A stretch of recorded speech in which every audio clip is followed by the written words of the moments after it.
Bosque Nayagut. Hola, mi nombre es Aldo, y esta es la razón por la que odio los bosques. En aquellos años, la vida de todos en nuestra familia era de lo más normal posible. Mi hermano menor, Víctor, era el alma de la casa, y obviamente los ojos de mis padres. Mamá tenía una escuela de danza bastante popular. Papá, por su parte, casi nunca salía de casa, ya que él tenía un pequeño taller de electrodomésticos muy conocido en la parte posterior de nuestra casa. Me encantaría decir que Milo, nuestro perro, era la segunda alma en la casa, pero no, debido a que nuestra querida mascota dormía casi todo el día. Siempre me impresionó bastante la cantidad de horas que podía dormir Milo en nuestra sala. Sinceramente, aún extraño ese rico olor de tocino friéndose que inundaba nuestra casa por las mañanas. Nuestro hogar era algo pequeño, aunque muy acogedor, y este mismo estaba situado al final de una calle sin retorno. Aún mantengo en mi mente el número de nuestra casa, 13927. Daría lo que fuera para que todo se hubiera mantenido de esa manera. Nuestra ciudad era pequeña, aunque en aquel entonces pensaba que nuestra comunidad era inmensa, y era debido a la razón de que cuando eres niño, todo parece mucho más grande. Toda nuestra pequeña ciudad estaba rodeada de un espeso bosque del cual se componía en su mayoría por roble oscuro. Robles oscuros que debido a su edad, eran bastante famosos, ya que, según estudios científicos, algunos de estos árboles eran incluso más antiguos que muchos países del mundo. Fue tanto el revuelo que causó la edad de esos árboles, que a nuestra pequeña comunidad le dieron una placa en reconocimiento por tener los árboles más viejos del país. Y como es obvio, un bosque de tal magnitud no puede existir sin sus leyendas y sus misterios. Algunos otros decían que todos esos sucesos extraños se debían por todas las almas en pena que habitaban en ese bosque. Aunque realmente en las escuelas siempre nos recalcaron que sin duda lo más peligroso del bosque Nayagut eran los osos grises. La primera excursión de primavera acababa de pasar, y sabíamos perfectamente lo que esto significaba, ya que, en los últimos 3 años, nuestros padres nos habían llevado a una pequeña excursión cerca de casa. Pero nuestra sorpresa ese año sería bastante diferente, ya que sin previo aviso, nuestros padres nos llevaron a un pequeño pueblo que estaba a unos 30 minutos de nuestra ciudad. Obvio, nuestra emoción era aún más grande, ya que sabíamos que en ese poblado había un lago bastante grande y conocido. Ese fin de semana parecía no querer llegar. Recuerdo perfectamente cómo Víctor entre semana me hizo muchísimas preguntas acerca de los osos grises. Parecía que alguien en su escuela lo había asustado bastante con el tema de los osos grises, pero, por suerte, siempre logré calmarlo, ya que le recordé y recordé en repetidas ocasiones que papá y mamá sabían muy bien cómo funcionaba el bosque, y que estando ellos, era casi imposible que estuviéramos cerca de una zona de osos. Esta confianza que yo depositaba en mis padres no era en vano, ya que sabía bien que ambos eran hijos de guardabosques, haciendo que, desde una edad muy temprana, ambos estuvieran muy bien entrenados para sobrevivir en ese laberinto de árboles gigantes. Ese día viernes por fin llegó, y nuestra emoción y alegría fue inmensa cuando llegamos de la escuela, ya que antes de siquiera bajar del autobús, pudimos ver cómo papá estaba ajustando algo de equipaje en la parte superior de nuestro viejo auto rojo. Yo simplemente amaba ese viejo auto rojo, ya que tenía un espacio interior inmenso, a tal punto que muchísimas veces, ese asiento trasero fue nuestra cama en los viajes. Verdaderamente extraño que ya no hagan autos como ese. Antes de tomar carretera, papá se detuvo en la última gasolinera a las afueras de nuestra ciudad. Según él, esto era para dar una última revisión a nuestro auto. Aunque todos sabíamos perfectamente que esa última revisión era más una excusa, debido a que todos sabíamos que mamá amaba los dulces de ese lugar. Cuando papá volvió de la tienda, vi cómo él apenas podía cargar con todo. A mamá le trajo un paquete considerable de esos dulces de fresa que ella tanto amaba, a nosotros unas frituras, y él solo se compró un café. Después de un rato de estar detenidos en esa gasolinera, por fin tomamos carretera. Pero solo habían pasado unos 10 minutos para cuando la carretera por la que transitábamos se congestionó. Luego, comenzamos a ver en la orilla de la carretera una serie de policías con chalecos fosforescentes. Era obvio que algo muy malo delante había sucedido. Y, Lentamente, no tardamos en llegar a donde estaba el problema. Ahí pudimos corroborar que, como un tráiler de doble remolque, se encontraba volteado en el carril que estaba cerrado. Y pensé que lo más probable era que el conductor se había quedado dormido. Cuando logramos salir de ese congestionamiento, el resto del camino fue a velocidad normal. El viaje estaba siendo bastante divertido, ya que cada vez que la radio funcionaba, todos cantábamos. Aunque fue bastante fácil darse cuenta que entre más nos acercábamos al lago Nayagut, la señal de radio iba empeorando. Creo que esto era debido a la cantidad y altura de los árboles que había ahí.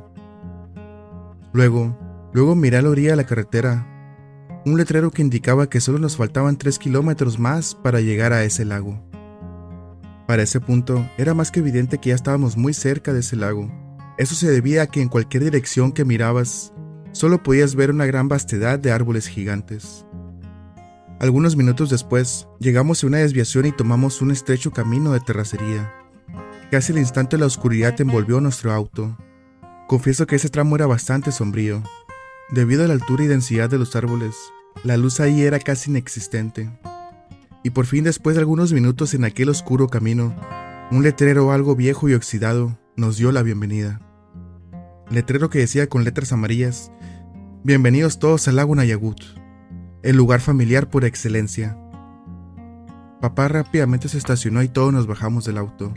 Y, antes de comenzar a bajar el equipaje, inspeccioné con rapidez el lugar. Lo primero que me percaté era que al otro lado del lago, la luz de un par de fogatas se apreciaban con facilidad. Para el momento que terminamos de bajar las últimas maletas, los últimos rayos de luz apenas se podían apreciar en las montañas lejanas. Recuerdo perfectamente haber tenido una pequeña pelea con mi hermano Víctor, pelea que fue para ver quién se quedaba con la cama pegado a la ventana. Obviamente gané. Para esa hora, el hambre comenzaba lentamente a apoderarse de nosotros, y el único pensamiento que cruzaba por nuestra mente era el cuál sería la cena de esa noche. Pero antes de poder salir de la habitación, mamá entró con rapidez a esa misma.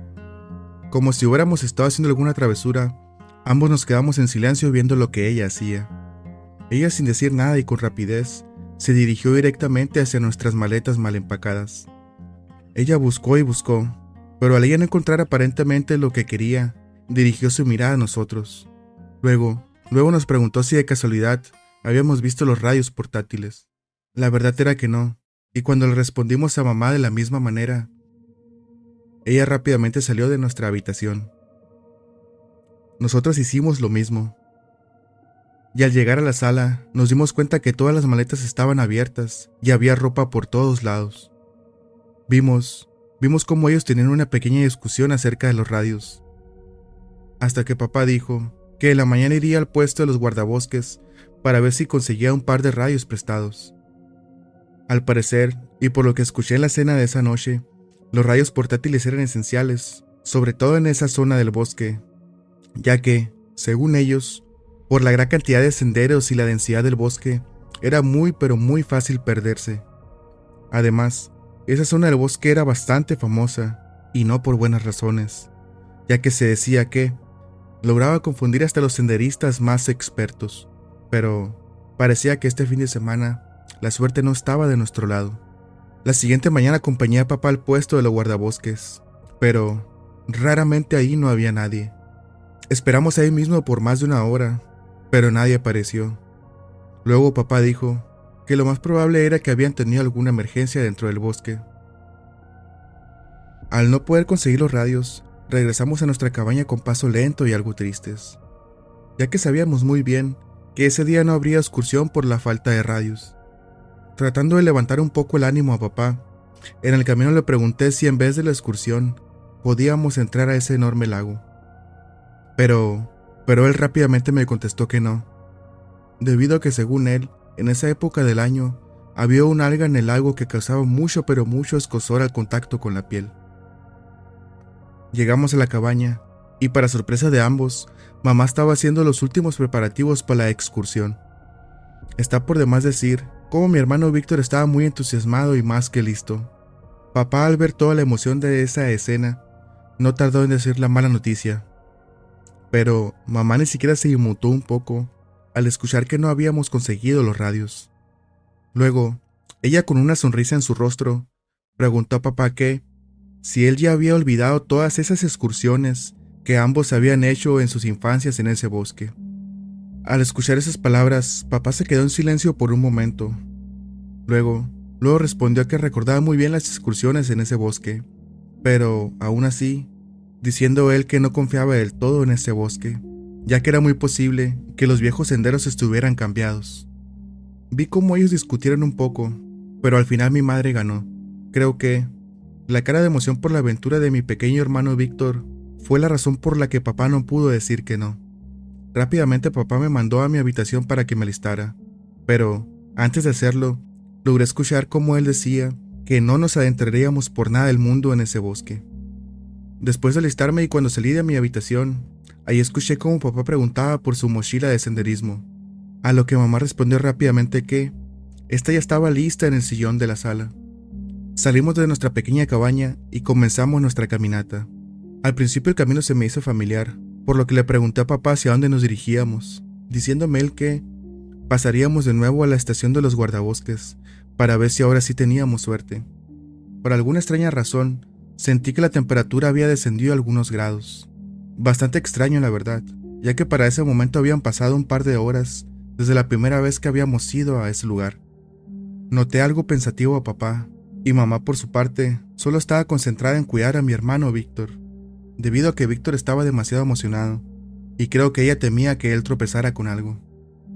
Llegamos de nuevo a donde se suponía que deberían estar los guardabosques, pero, otra vez, ellos brillaban por su ausencia. Estando ahí mismo, perdí de vista a mamá por algunos minutos, y cuando por fin ella reapareció, mi sorpresa fue bastante grande, ya que ahora ella tenía colgado en su espalda un kit para acampar. Creo que por su parte papá se sorprendió bastante al ver eso. «Hijo, cuida a Víctor un poco», dijo papá, para luego ver cómo mis padres se alejaban unos metros de nosotros. No pude escuchar su plática, pero después de esa conversación, ella se acercó a nosotros con una cara llena de emoción.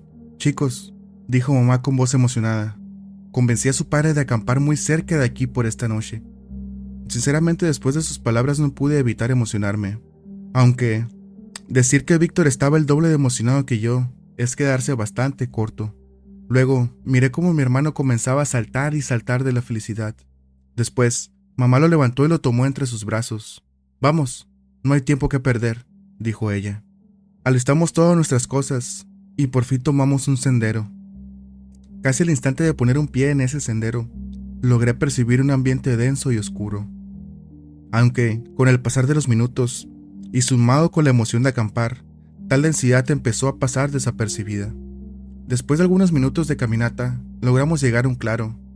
Creo que sin darnos cuenta habíamos caminado cuesta arriba, ya que, desde ese claro, aún se lograba ver a lo lejos el lago. El claro era bastante grande, y por todos lados había restos de fogata. Era más que evidente que ese lugar era concurrido para acampar. La verdad es que el resto del día fue algo cansado, ya que solo nos dedicamos a levantar nuestro campamento y a la recolección de madera para la fogata. Recuerdo perfectamente que mientras recolectábamos madera, logré escuchar a papá mencionar que era muy probable que otras personas también llegarían al sitio para acampar, debido a que el claro número 3 era de los más populares. Al escuchar ese número, mi curiosidad se encendió, y no tardé mucho en preguntar a qué se debía el número 3. Al escuchar mi pregunta, papá rápidamente dirigió su mirada hacia mí, y con una risa algo malévola, dijo que guardaría esa historia para la fogata de la noche. Noche que no tardó mucho en llegar, y contrario a lo que papá había dicho, y no sé si para buena o mala suerte, éramos los únicos en ese claro. La cena fue bastante ligera, diciendo a mamá que debíamos guardar espacio para los bombones asados. La noche era más que amena. La temperatura, como es de esperarse, era algo baja, aunque nuestra fogata cumplía muy bien su función. Mi hermano menor ya estaba notablemente cansado, ya que él estaba acurrucado en el hombro de mamá. Luego, sentí como el cansancio lentamente comenzó a tomar el control de mi cuerpo, por lo que sin mayor miramiento, le recordé a papá lo que me había contado cuando estábamos recogiendo madera. Miré cómo él se quedó viendo el fuego por un momento. Luego vi cómo dirigió su mirada hacia mamá, a lo que ella rápidamente dijo: «¿Qué le contaste al niño?», preguntó mamá con voz algo preocupada. Pregunta a la que papá contestó que le prometí Le prometí que contaría el por qué este claro es el número 3. Mamá ya con Víctor dormía entre sus brazos, dijo. Ok, creo que él ya tiene edad suficiente para saberlo. Y, sin pensarlo mucho, papá comenzó a relatarme el por qué este claro era el número 3.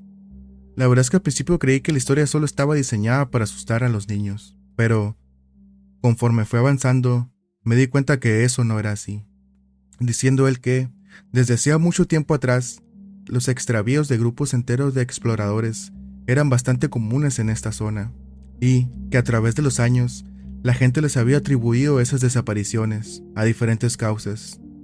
Algunos decían que una densa bruma salía desde el lago para llevarse a la gente y nunca volver a ser vistos. Otros decían que una serie de luces en el cielo eran las culpables de dichas desapariciones. Y, por último, estaba el grupo de gente que atribuía las desapariciones a todo tipo de monstruos. Quedé bastante sorprendido por las palabras de papá, pero lo que más llamó mi atención en ese momento fue la seriedad con la que él relató las posibilidades, aunque realmente aún no me decía el por qué este claro era el número 3.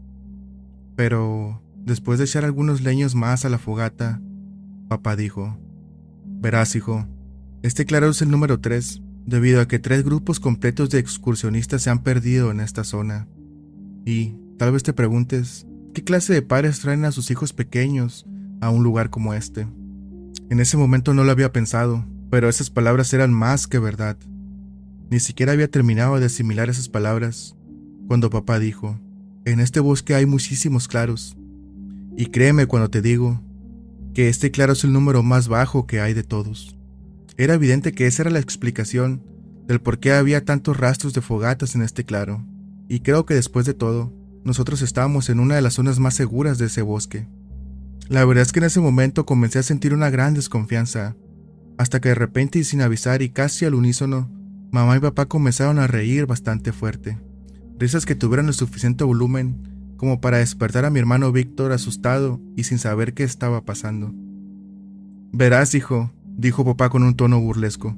Esas historias son demasiado antiguas, dijo papá. Son tan antiguas que se contaban desde mucho antes que nosotros siquiera naciéramos. Aún recuerdo muy bien cómo el abuelo me contaba esas historias para que yo no me alejara del campamento. Pero creo que tú ya estás bastante grande como para darte cuenta por ti mismo que esas historias son bastante falsas. Luego él agregó, tu madre y yo hemos venido a este bosque desde pequeños y jamás hemos sabido de alguna desaparición extraña. La verdad es que para ese momento estaba furioso, pero dicha furia se vio interrumpida cuando mamá mencionó el incidente de Mario. Ya que por el simple hecho de que papá escuchara ese nombre, la cara de él cambió por completo, y al ver eso, pregunté qué es el instante sobre el tema. A lo que mamá respondió rápidamente que ese era un tema que a papá no le gustaba platicar. Pero, contrario a lo que imaginé que sucedería, él comenzó a contar la historia de Mario con mucha seriedad. Verás, hijo, Mario era un niño nuevo que llegó a la ciudad en aquellos años. Rápidamente él se hizo muy buen amigo mío, y como acostumbrábamos en esos años, la familia de Mario comenzó a acompañar a la nuestra para pasar el fin de semana en este bosque. Hasta que un día Mario se perdió por la noche. La búsqueda por encontrar a Mario fue inmensa, y para la suerte de todos, él fue encontrado. Pero había un gran detalle en esa búsqueda, ya que Mario fue encontrado en un claro bastante adentrado en el bosque. Este claro era el claro número 22, y el tiempo que duró la búsqueda, comparado con el tiempo que tuvo Mario para caminar, estaban muy lejos de concordar, ya que la distancia que él había recorrido esa noche era correspondiente a la distancia que recorre un adulto en 3 días. Pero la verdad es que la peor parte fue el crítico estado mental y emocional en el que fue encontrado Mario, ya que según los rescatistas, Mario no paraba de hablar y de balbucear acerca de luces en el cielo y de gente con túnicas rojas a su alrededor. Aún así, realmente nadie creyó lo que Mario dijo en ese entonces, y su inexplicable distancia que él recorrió fue atribuida a una banda de osos. Después de todo lo sucedido esa noche, la familia de Mario se mudó del pueblo, y según papá, lo último que logró saber de Mario fue que él estaba internado en un hospital psiquiátrico. Por el hecho de haber escuchado la anterior historia, la verdad es que dudé bastante de la veracidad de esa historia. ya que como dije antes, y hacía solo unos pocos minutos, ellos me habían jugado una broma con otra historia. Después de escuchar el relato de lo que había ocurrido con Mario, sentí como el sueño ya se estaba apoderando de mí, y, sin mucho más, me levanté del tronco que estaba sentado, me despedí de ambos y entré en nuestra casa de acampar. Estando acostado, logré escuchar con claridad cómo papá y mamá platicaban entre ellos. La verdad que en ese momento estaba muy lejos de llegar a pensar que esos simples bombones asados en la fogata llegarían a ser la última cena de mi familia completa. No sé cuánto tiempo logré dormir, pero, estando acostado, comencé a sentir claramente una mano en mi hombro. Y después de unos instantes, supe que era papá, el cual repetía y repetía mi nombre. En ese momento me asusté bastante, ya que su voz estaba llena de angustia y desesperación. Era más que obvio que algo malo había pasado. Aún con los ojos entrecerrados, logré preguntarle a papá lo que estaba sucediendo. Rápidamente él contestó diciendo que mamá y Víctor habían desaparecido. Después de escuchar esas palabras salir de la boca de mi padre, mi corazón comenzó a latir cada vez más y más rápido. De un instante a otro, la desesperación también se apoderó de mí. Sentí como mis manos temblaban al abrocharme las agujetas torpemente. Luego salí lo más rápido que pude de la tienda de acampar y vi a lo lejos cómo papá estaba rodeando el claro a pocos metros de distancia. Él tenía su mochila de excursión puesta y una linterna en la mano. Rápidamente fui hacia donde él estaba, y al verme a su lado, casi al instante tomó mi mano con desesperación. Luego, sin decir palabra alguna, ambos comenzamos a caminar de regreso por el sendero que habíamos llegado a ese claro. No tardamos mucho en llegar de nuevo a la estación de guardabosques, y por tercera ocasión, esa maldita estación de guardabosques estaba vacía. Después de nuestra infructífera búsqueda por algún guardabosques, pensé que tomaríamos el mismo camino de regreso, pero no fue así, ya que tomamos un sendero contiguo, para luego caminar y caminar con mucha desesperación. Papá caminaba tan rápido que apenas podía seguirle el paso. Recuerdo que en algún punto de ese sendero, pude observar nuestro campamento a solo unos metros de distancia. Pasamos algunos minutos más caminando en la oscuridad, hasta que por fin llegamos a otro claro. No sé cómo, pero logré escuchar que papá decía que ese era el claro número 7. Claro que era bastante más amplio que el número 3. Estando en ese claro, me fue imposible ignorar los árboles de ese lugar. No sé si era el mismo pánico del momento, o en verdad esos árboles tenían caras talladas de terror en sus cortezas. Logramos descansar un par de minutos en ese lugar, para luego seguir caminando con desesperación. A decir verdad, creo que no lograba entender realmente todo lo que pasaba, y mucho menos hacia dónde íbamos. No sé cuánto tiempo pasó, pero ya habíamos caminado demasiado. Tanto fue el esfuerzo que hizo mi pequeño cuerpo, que sentía que mis piernas simplemente ya no podían más. Por lo que papá de cierto punto en adelante tuvo que cargarme entre sus brazos. Ni siquiera lograba imaginar que papá tuviera la fuerza como para cargarme con tanta facilidad. Estando entre sus brazos y sin avisar, di 2 gritos diciendo el nombre de mamá y mi hermano, pero papá casi al instante dijo que lo mejor era que me mantuviera callado, ya que nunca se sabía qué era lo que nos podía estar acechando en esa oscuridad.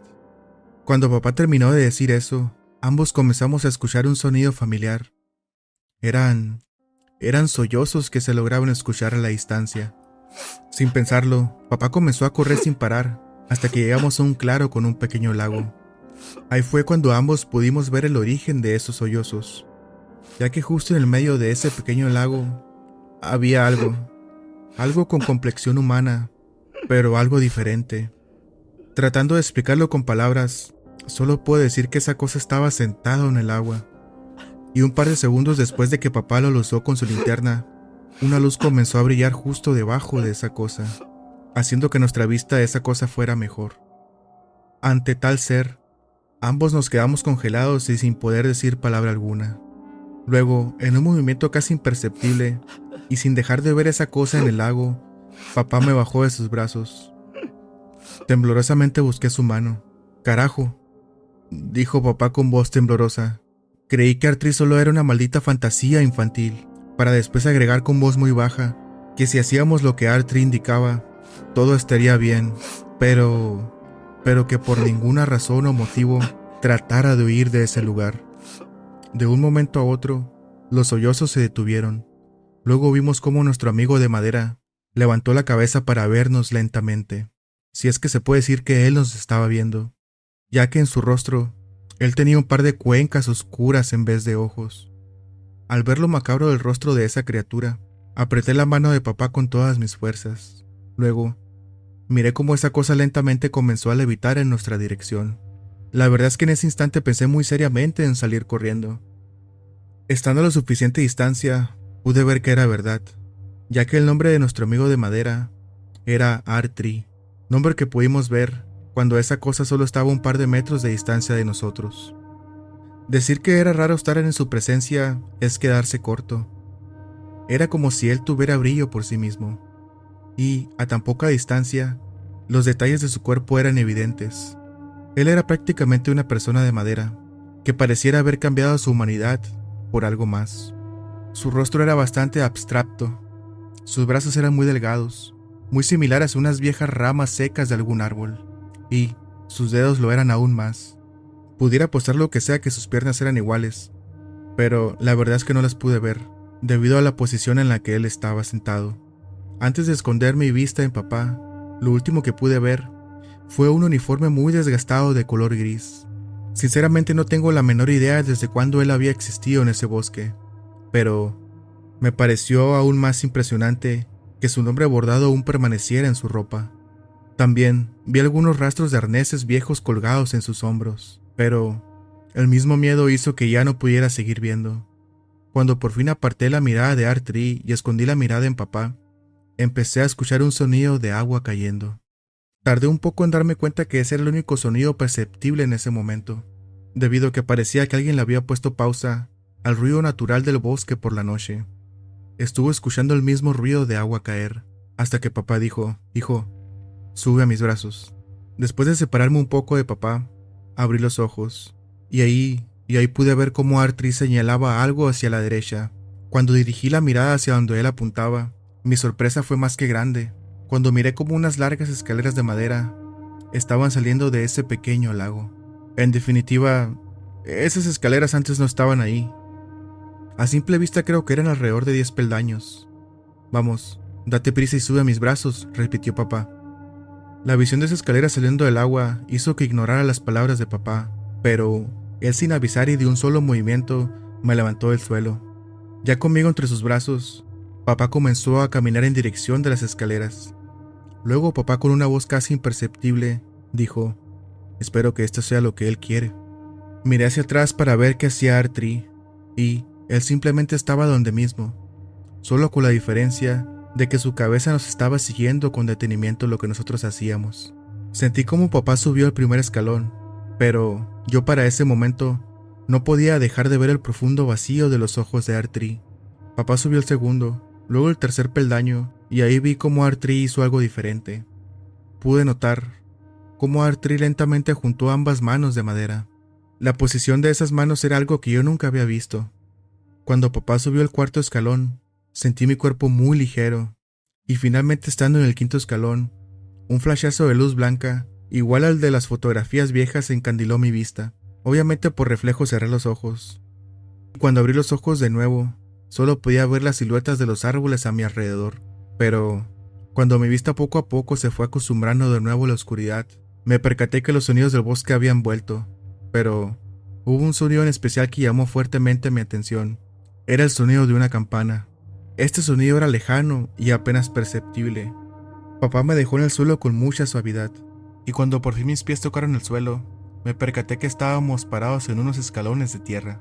Giré mi cabeza en todas las direcciones para buscar el lago, o tal vez las escaleras de madera, pero la verdad es que mi búsqueda fue en vano, ya que, de alguna manera, comprendí que ambos estábamos en otro sitio.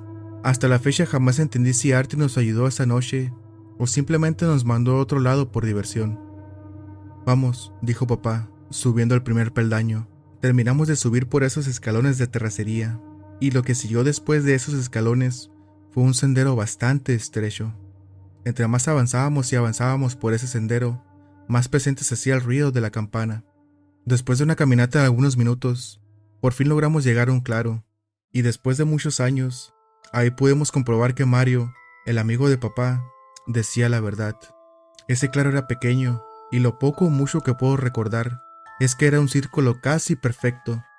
En ese círculo había al menos unas 12 personas, todas con túnicas rojas, y todos estaban sentados en el suelo. Bueno, todos estaban sentados en el suelo, a excepción de la persona que tocaba la pequeña campana. Pero eso no era lo peor, ya que además de la persona que tocaba la campana, había otra persona de pie, y esta persona cargaba entre sus brazos a mi hermano Víctor. Al ver toda la escena, papá reaccionó casi al instante, al ver a mi hermano en los brazos de esa persona con túnica. Rápidamente él se abalanzó sin pensarlo y logró tirar a esa persona con facilidad al suelo.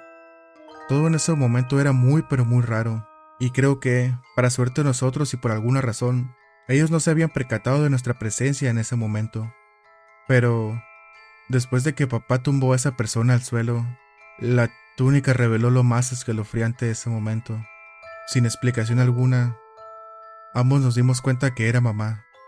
A pesar del shock de ver a mamá con esa túnica roja, fue más que difícil procesar todo lo que estaba pasando, sumando a que un muy fuerte viento se empezó a hacer presente en ese lugar. Ese viento llegó a ser tan fuerte que movía los gigantes árboles de madera como si fueran de papel. Viento que fue seguido de una luz incandescente que inundó todo ese lugar. Papá rápidamente tomó a Víctor entre sus brazos, el cual lloraba desconsoladamente, pero al ver que dos tipos se levantaban del suelo, él dejó a Víctor de nuevo en el suelo. Ambos tipos atacaron a papá. Él tumbó con facilidad a uno, pero con el segundo no tuvo la misma suerte, ya que el segundo logró derribar a papá. Luego, un fuerte sonido muy molesto comenzó a lastimar mis oídos. Con las manos en mis oídos y viendo el suelo, traté de volver la mirada para ver lo que estaba pasando, pero la verdad es que la luz incandescente hacía muy difícil hacer eso. Y lo último que recuerdo de esa noche es ver cómo las personas, al igual que las hojas, caían desvanecidas al suelo. Hasta que llegó mi turno, y sin mucho más, simplemente me desmayé. Lo primero que miré al abrir de nuevo mis ojos fue un cuarto totalmente blanco. Era más que evidente que estaba en un hospital. Me encantaría decir que recordaba cómo es que llegué a ese hospital, pero cada que hago el intento por recordar lo que pasó, un fuerte dolor se apodera de mi cabeza. A pesar de todos los años que han pasado desde aquel incidente, jamás he logrado entender cuál era la verdadera intención de mamá con mi hermano Víctor, pero creo que es más que obvio decir que las intenciones de mamá con mi pequeño hermano no eran buenas. Por obvias razones, nos tuvimos que mudar muy pero muy lejos de nuestra ciudad. Confieso que los primeros años fueron bastante difíciles, pero con el suficiente tiempo y paciencia, además de la incondicional ayuda de nuestra gran psicóloga Leslie, casi todo se pudo superar.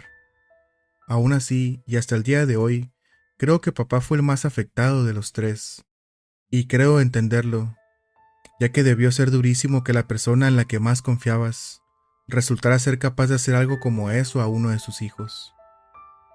A pesar del paso de los años, el tema en nuestra casa siempre fue muy poco mencionado, y creo que debido a la edad de mi hermano Víctor en esos años, y los pocos recuerdos que tiene de esa noche, creo que esa es la razón por la que él de vez en cuando visita a mamá en el hospital psiquiátrico.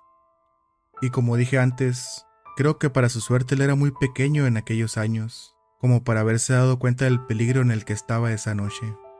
Con el pasar de los años, felizmente pude ver cómo papá logró confiar en una persona de nuevo, debido a que cuando nosotros ya éramos grandes, él se casó de nuevo, matrimonio que parece muy fuerte hasta la fecha. Y en definitiva ni uno de nosotros tres nos hemos acercado a un maldito bosque de nuevo. Si el video te gustó, sería de gran ayuda tu like y tu comentario. Suscríbete y activa las notificaciones para estar al tanto de las próximas entregas.